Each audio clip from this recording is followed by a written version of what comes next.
Welcome to Tenor Tech, where I solve the problems you didn't even know you had.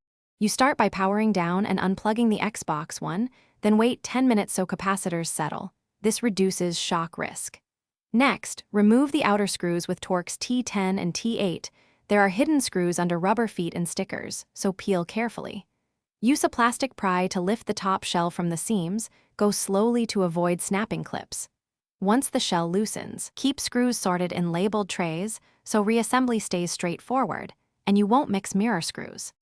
With the shell off, ground yourself with an ESD strap and remove the internal screws securing the power supply and optical drive.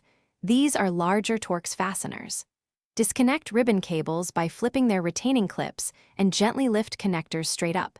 This prevents bent pins. Remove the Wi-Fi card and hard drive bracket after unscrewing their mounts. Note each cable location with small labels. Once modules are free, set them on anti-static foam and keep track of screws so each part returns to its original position.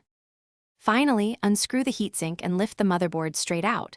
There are delicate solder joints on the underside, so support the board evenly. Clean old thermal paste with isopropyl alcohol and replace it when reassembling to maintain cooling performance. Inspect components closely. Swollen capacitors or burn marks mean repair before powering on.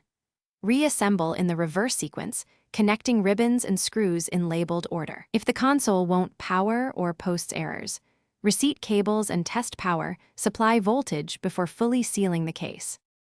Thanks for watching. Subscribe to keep your life in tune.